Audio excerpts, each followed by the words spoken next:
ठीक आहे ना? सांग ना, अरे सांग ना लवकर.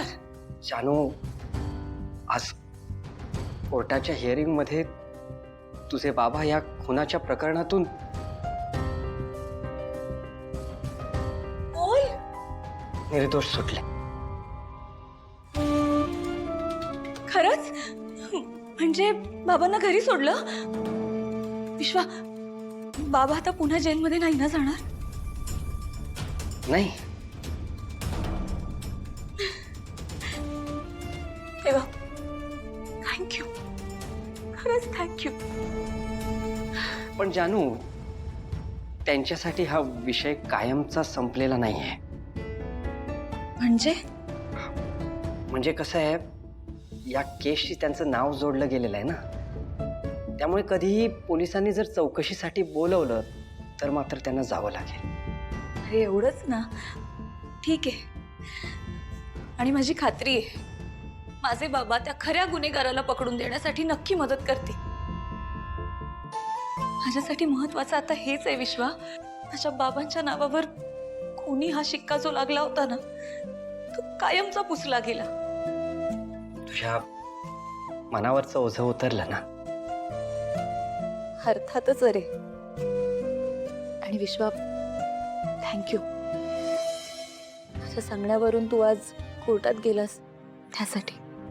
अच्छा, म्हणजे आता माझ्याशी फॉर्मल वागणार आहेस तर? नाही, फॉर्मल नाही. सॉरी, चुकले मी. नाही म्हणणार थँक्यू. बरं ठीक आहे.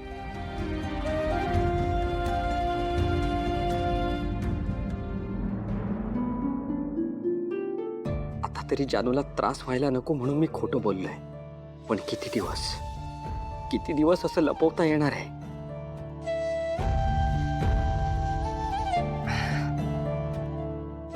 ठीक आहे, मग तू आराम कर.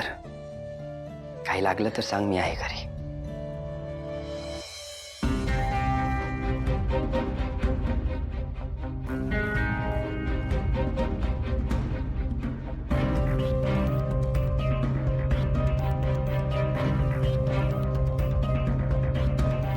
विश्व तनूला भेटायला आलेला.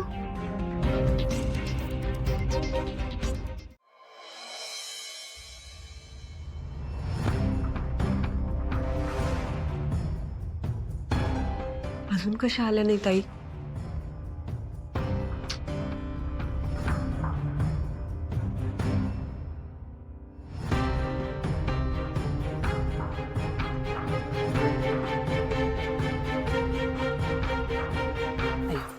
आई आई आई? आई काय झालं? आई? आई आई?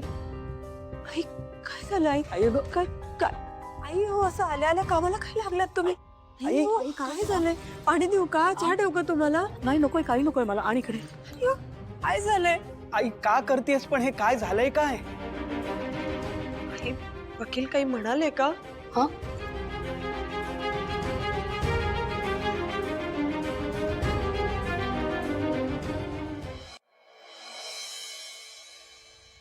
ते काय काय म्हणणार? जे व्हायचं ते झालंय. आता ना, आता खूप काम करायला हवं, कारण काम केलं तर पैसा येईल, आणि पैसा आला ना तर मग सगळी कोंडी सुटेल. काम करायला हवं, सगळ्यांनी काम करायला हवं.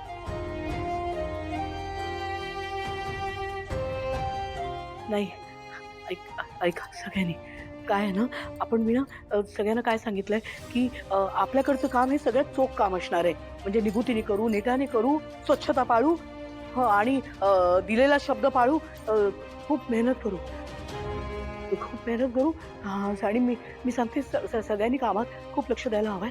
तर सगळं झालं बघ. ते काय माहिती कधीचा फोन केलाय त्याला. तू आले काय झालं? इथे कशाला बोलवलंस? काय झालं महेश भाऊजी? तुमची तब्येत ठीक आहे ना? आपल्याला काय झालंय? आपण एकदम फर्स्ट क्लास. मग झालंय काय? सिद्धू, या जमिनीकडे बघून तुला काय आठवतंय का रे?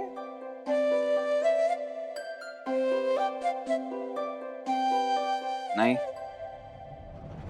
बरं ठीक आहे, मला सांग, 7-8 वर्षापूर्वी भिलारे नावाच्या माणसाला आपण ही जागा मिळवून दिली होती. आता काय आठवतंय? अरे हा कोणीतरी बळकावले होते ना त्यांची जमीन ती. अरे नाही पण नंतर सगळे पेपर्स क्लिअर केले होते आपण. एक मिनिट, काय झालं काय, परत काय प्रॉब्लेम झालाय का? नाही रे, ही जागा त्यांचीच आहे. फक्त भिलारे आता हैदराबादला शिफ्ट झाले. त्यांना त्यांच्या या जागेचा फारसा काय उपयोग नाही, म्हणून मी माझं हुशार डोकं लावून त्यांना फोन केला आणि त्यांना विचारलं की सिद्धिराज गाडे पाटलांनी तुमची ही जागा वापरली तर तुम्हाला काय हरकत आहे? त्यावर ते काय म्हणाले माहिती आहेत का? सिद्धिराज गाडे पाटलांनी माझ्या पडत्या काळात मला जमीन मिळवून दिली होती आणि आता जर सिद्धिराज गाडे पाटलांना जर ही जमीन हवी असेल तर त्यांनी ती खुशाल वापरावी. याचा अर्थ कळतोय का वहिनी? आपण इथे घर बांधू शकतो.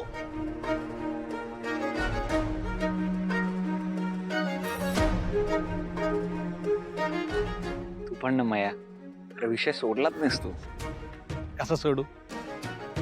अरे हजारो जणांना मदत केली आहेस तू, मग जर तुला मदत हवी असेल तर कोण का नाही करणार? वहिनी, इथे तुम्हाला हवं तेवढं भलं मोठं घर बांधू शकता आणि अतिक्रमणाचंही काही टेन्शन नाही. हा, सगळं सॉर्ट आहे. म्हणजे आम्ही इथे आमचा संसार थाटायचा असंच म्हणताय ना तुम्ही महेश भाऊजी? करेक्ट. संसार थाटायचा म्हणजे अरे कसाच थाटायचा इकडे? अरे फक्त जमीन आहे. सिद्धू,